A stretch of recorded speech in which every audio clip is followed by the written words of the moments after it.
What's up guys? Welcome back sa T-Pride TV. Ayan guys. So ngayon guys, ayan dito tayo ngayon sa Twin Mansion. Ayan. Matagpuan sa Barangay Casile, Cabuyao, Laguna. Kung hindi ako nagkakamali. Ayan, ngayon guys, ang aking vlog ngayon ay Laguna to Tanay Rizal to ride. Ayan guys. At isa tong first stop ko. Ayan, Twin Mansion. Pinakita ko na sa inyo guys ha. Ayan, Twin Mansion. Ayan guys. Lakad tayo rito. So ayan guys, lumayo ako para ipakita sa inyo ang laki ng Twin Mansion. Ayan sa harap ko guys ha. Ayan siya. Doon ako galing. From Tagaytay. Ayan. Ito nga pupunta rito. Ayan. Maladaanan nyo ang Twin Mansion. Ayan. Ating bahay ng Pangulong Ferdinand Marcos. Ayan, medyo napabayaan na lang. Pero pinupuntahan pa rin ng mga tao. Mga bikers, rider. Ayan guys ha. Ayan. Okay guys, next destination lang tayo ha. Thanks for watching. So, ayun guys. Ngayon naman guys, andito ako sa Calauan, Laguna. At dumaan ako dito sa Isdaan Festival. So, ito yun guys ha. Na-vlog ko na to. Bali, isa ngayon na isasama ko na sa aking Laguna Tanay Rizal ride. Ayan guys, yung mga statue. Maganda rito guys. Ayan ha. Ito yung parking nila guys ha. Ayan. Ito naman guys yung kanyang entrance. Ayan, nakalagay Isdaan. Alam ko tawag yung Isdaan Festival guys ha. Ayan. Pasok na tayo guys. Guys ha, no entrance fee dito. Ayan, no tipping, is not compulsory. Please report any impolite. Ayan, pakita ko lang. Ito guys yung pinaka main entrance pag sa loob na. Bibigyan kayo ng table. Ayan, kahit mamaya na kayo kumain. Tulad ko mamaya later na kumain. Ayan, ayan guys, dito makikita nyo. Ayan. Ayan. So guys, lakad tayo dito. So ngayon guys, medyo nasa gitna na ako. Pero hindi man gitna. Ito guys ay napakalaking to. Kaya kung lilibutin nyo to, halos ubos ang maghapon nyo rito ha. Ito guys yung mga rito. Mga nila. Kubos. Katawag ko lang kubos. Ayan. Yan yung mga kakain. Basta malaki to guys. Ilagay ko na lang yung link ng una kong vlog dito para kung gusto nyo tingnan yung buong ito, may aerial shot din yun guys. Kasi ito ay short vlog lang.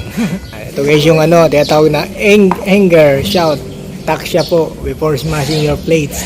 At iba pa. Ayan, papato nyo sa wall. Ayan may price yan guys. 45. Ayan, TV. 1,000. Dilo. Ayan guys, Incredible Hulk. Dito pa guys yung Cory. Pero ngayon, yung motif niya ay Halloween. Ayan guys, so happy Halloween.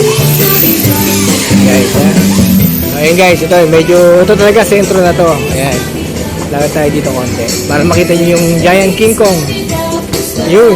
Ayan guys, Giant King Kong. Napakaganda kumain dito sa Isdaan Festival sa Calauan, Laguna. So ito guys, medyo lumapit tayo kay King Kong. Ito yung pinaka-center nila or main attraction. Pero marami yung main attraction dito. Ayan guys, si King Kong laki. May pa doon ako kung babae. Dito guys ay pag masarap kumain dito at masaya kasi meron dito mga nagpapatawa, yung mga tumatumbling, magic. Yung mga nakita ko dito, may mga sumasayaw din. Singing cooks and waiter, hindi naman, mga kumakanta lang para kayo hinaharana. Kaya lang mamaya pa yun guys, mga 12 ata. So ayun guys, sana nag-enjoy ko sa aking short vlog dito sa Isdaan Festival sa Calauan ha. Lipat naman tayong destination. Pero ngayon guys, kakain muna ako ha. Ngayon guys, thanks for watching.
Ayun guys, galing ako ng Pililio Windmills. Di na ako nag-vlog doon kasi content ko ay dance. Pero nag-video naman ako doon, ha?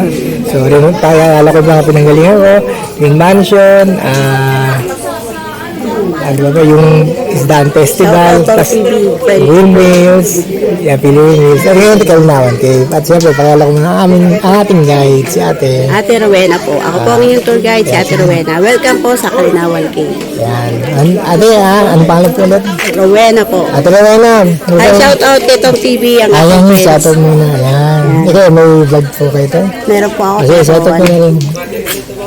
Ang vlog ko po ay yung Rowena po, mga reels po sa Facebook. Pakainin lang po. Sige, okay, usapan na. Ate, ano sabihin mo na lang pag may magsasalta kayo kasi hindi mo na kung may magsalta kayo yung Video magsalta. ko na kasi magkakaroon ko ng mga history sa loob natin. Tapos sabihin nyo lang kung i-video ko na kayo. Ayun guys, tara na. So ayun guys, sa kababa na ako ng cave ha. Shortcut na, mabilis na nag-vlog lang to. Yan.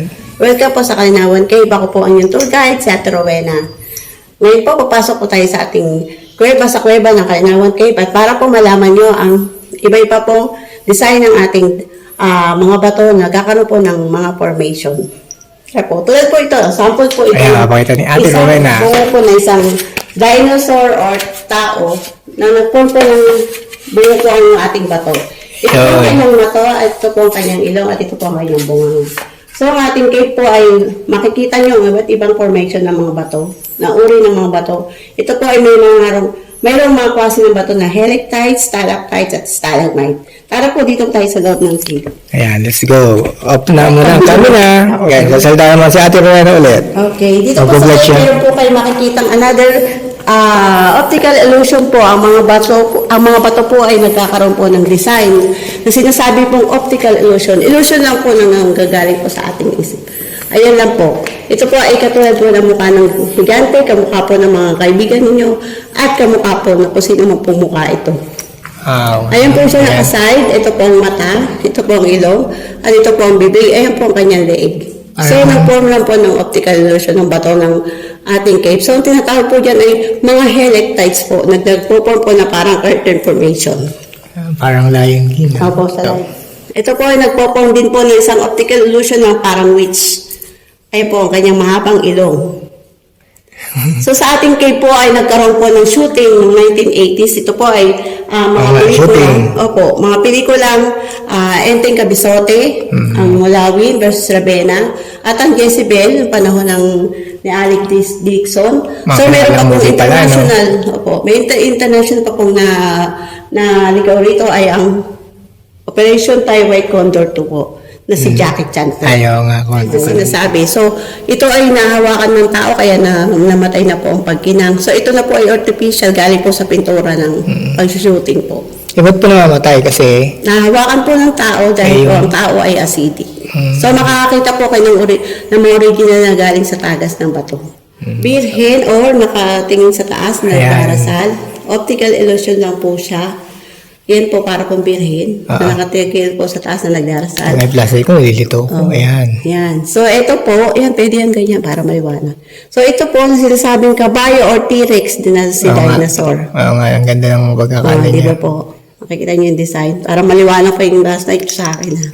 So, tayo po nandito tayo sa first level. First level? Opo. First level, malaki po ang difference para sa second level. Ang first level, mataas ang ceiling. Sa second level po ay mababa.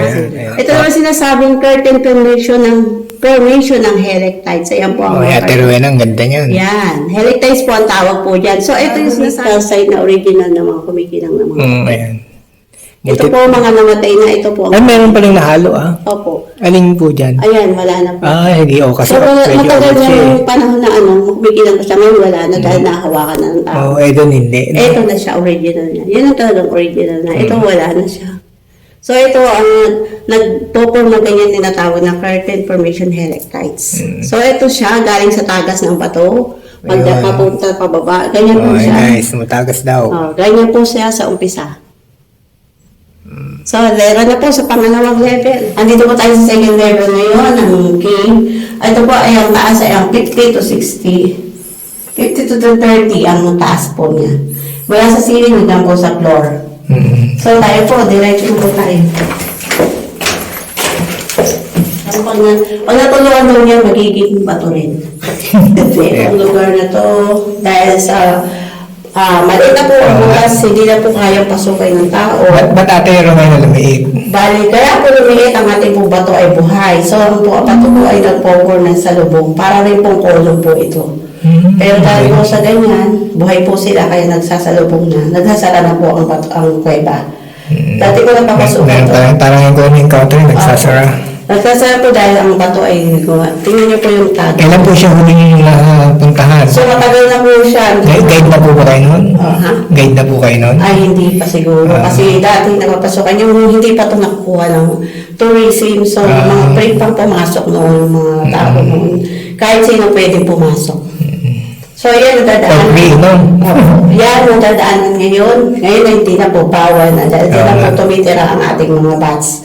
Ang mga bats po ay dalawang klase. Isang insect bats at isang fruit bats.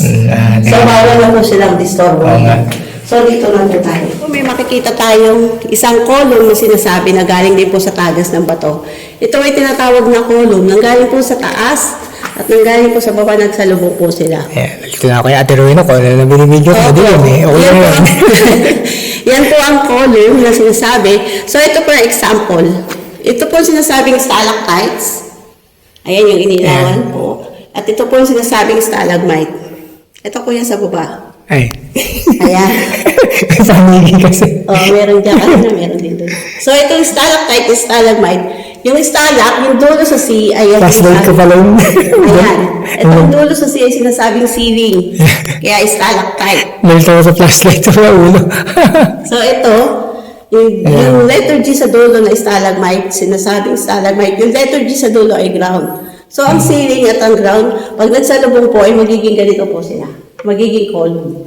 Malayo na. So, ito yung sinasabi kong carbonate calcite na sinasabi ko rin kinang-kinang. Yan ang uli. Hindi siya pwedeng hawakan. Ito, wala na. Oo, kasi Napinturahan pag na siya. nahawakan talaga yan. So, nagbuwang uli po siya ng bago. Ayan, yung tulo niya, galing sa bato. Ayan po yan. Patagas hanggang sa baba. So, hanggang maging ganyan. So, pag nagtagal po yan, 190,000 years bago siya po maging bato ng mga pakatagal. Tagal pa lang. So, magiging bato na rin yan. Pag sasalubong po siya sa galing sa baba at galing sa taas. So, ang bato niyan, pag nabuo siya pataas, magsasalubong na po siya na magiging column. Diretso na magpaso. Yung lakad na parang ngayon. Ay, guys kung mga hindi pa nakapunta sa Kalinawan Cave, at ako second time, padala kayo at hindi ganun kahirap. Yan, ganun ang lang po yan. Maganda yun, hindi ba kasi ayaw nang may hirapan. Wala lang naman yun. Mag-explore ko rin dito sa Kalinawan Cave. Hindi ako kayo. Ayan ang puga ko. Masaya po rito pumasok. Akala po nila nakakatakot dahil madilim. Siyempre po madilim sa loob ng cave. Wala pong ilaw. So, nagiging gabay na po natin ang ating flashlight. Ayan. Ay, ang galing ng guide ni ate. Kahit yata walang flashlight to, kung walang magsama ng cave. Kaya nga, Ano to, patayin na natin flashlight namin lahat. Unang makalabas. wala tayo hindi na makakita. So, ito guys. Okay, video na. Guys, ito po, pinagtad po pero hindi tinadhana. Oo nga, no? Yan ang form ng ating column ngayon. Nag-limit sila pero nag-iwalay po ng ring. So, may choices kayo dito sa lugar na to. Kung gusto nyo pang tumulay ng 3, 4, and 5, ito po ang daanan niya. Ilang minuto po yan? So, mga kalating oras na. So, yun na sinasabing babla. Papasok kang diwata, lalabas kang magsasaka. Diyan din lalakay ba Hindi na? po dito lalabas ka po sa ibang lugar. Ayun, next time lang tayo dyan, ha? Kasi magkisiling pa tayo. Inaalam ko po sa inyo ang lugar na ito. Dito po ang trekking at ang adventure na place. Enjoy po dyan sa loob. Babasa naman dyan, babasa. Hindi po mababasa, pero magkakaroon pa lang po ng bota ng putik. Buti. Ayun. Kasi next time. Next time, sana po. Magkano mabayad dyan? So, wala naman pong bayad. So, yung pong pinayaran niyo sa cave ay doon na po yun para sa mga tour guide po. Iyan po ay para lang po sa inyong galing sa puso. Para consideration. Okay. Sige, ate Rowena, asahan yung next time. Yes, next time. So, dito po tayo mag-ending. yes, dito po tayo mag-ending. Inaalok po namin sa inyo. Yan. Sino man ang gustong pumasok, enjoyable po dyan. Ayun kasi, ang mga ito naman ha. Pero next time tayo ulit dyan. Malito kasi yung tayo eh. Hirap ang biyahe. Okay lang kung malapit-lapit. Ayun guys, palabas na kami ni Ate Rowena ng cave at enjoy. Balik na lang ako guys ha. At malayo kasi ang biyahe pag from Cavite hanggang dito. Try natin yung putik-putik daw. Ito po ang exit. Ang malaking pintuan ng cave. Ang maliit na ang malaking difference po, maliit po yung una, ang lalabasan niyo po ay malaki. Ayan, ayun hindi ako napagod. Si Ate Thank you po Rowena sa ang nagsalita. Thank you po sa vlogger. Ilan taon na po kayong gag-guide? Bali tour guide ako ng mga 2 years pa lang. Bago pa lang po ako. Sila Ito lang, makatagal may mga kasama. sideline lang po, sideline. Sideline po lang po ito. So, okay. kung makikita niyo po ako sa aking reels din po, hi, hello po. Ano ba pangalan? Rowena lang po sa aking Facebook account. Ayan, thank you for watching guys. Short vlog Thank lang. you ha. for Sana inviting. kayo. Salamat po sa pagpasok sa kuweba. Bye-bye. Balik po ka-enjoy. Falls naman tayo. So, ayun guys, andun naman ako sa Daranak Falls. Ito na ang last destination ko. Pagkain tayo sa cave. Kahit pa paano, nakompleto ko ang aking tour ride ngayon. Siyempre, mabilisan talaga ang vlog natin ngayon. Dito ako ulit sa Daranak Falls. Hindi na pwede maligo sa falls, pwede naman mag-picture. Kaya guys, na-vlog ko na naman siya at napakita ko na sa aking mga videos dati. So ngayon ay papakita ko lang na short video. At papakita ang vlog ko lang naman ngayon ay enjoy ang aking sarili ngayon. Dito sa likod yung mga nakasulat eh. Mga galaan sa Tanayan guys ha. So hindi ko mabasa. May Sea of Cloud, Mountain Climbing, Rihina Rosary. Yan, nakita natin. Matungi Rock Formation na hindi tayo makapunta kasi solo. Wala tayong makasama. Ano ba yan? Iba yung hindi ko napuntahan sa Daraitan. Yung iba, tsaka natin guys i-vlog yan ha. Kasi alam ko siya tayo malayo. Ayan, Kalinawan Cave na vlog ko na. Pero yun naman, second time ko ngayon pumunta. So, ayun guys lang muna ha. Mamaya, pakita ko lang yung mga gagawin ko dito ngayon. Hindi nga lang tayo pwede mag-inom at bawal ata dito. At kung pwede ayun guys, nandito tayo sa Daranak Falls. Ayan, siyempre bawal na maligo. Dahil late na tayo hanggang 5:30 lang dito. Pero pwede pa maligo dito sa likod ko. Pero ang good news, pwede maligo sa Batlag Falls. May kamahalan nga lang entrance. Pero malaman natin yan. Pero sabi ko nga sa inyo, maliligo ako ngayon kahit gabi na. At medyo sanay naman ako magulyang gabi. Galing din yung tagay. Dahil many times ko na ginawa yun. Ayun guys, ito ang Daranak Falls. Lipat naman tayo sa kabila. Batlag Falls. Diba? Ang ganda, diba? Okay guys, ito yung papuntang Batlag Falls. Ningal ako. Pagod na ako eh. Dahil ko kasing ginawang dance kanina dun sa Isdaan Festival tsaka Irilia Windmills. Kaya hinihingal ako dito sa pataas na lakaran. Papuntang Batlag Falls. Pero guys ay overnight. Pwede dito ha. Pero huwag lang daw kayo maligo sa kaliwa. Malalim. Dalawa pala yung falls na yun. Ngayon ko lang nalaman. Sabi ni Kuya. Yan. Ito guys yung mga cottages. Yan, ang ganda.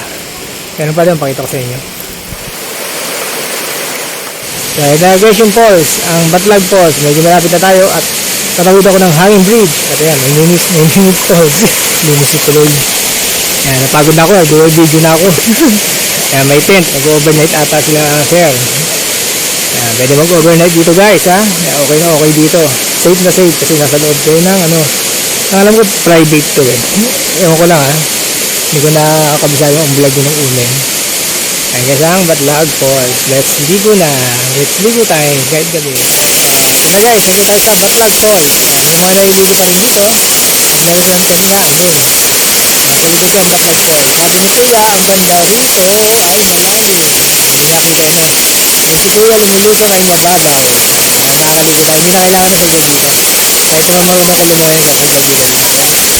Magamit ko lang pag gabi ka para safe. Ayun guys, ang Batlag Falls. Swimming na ako, babalik ng gabi.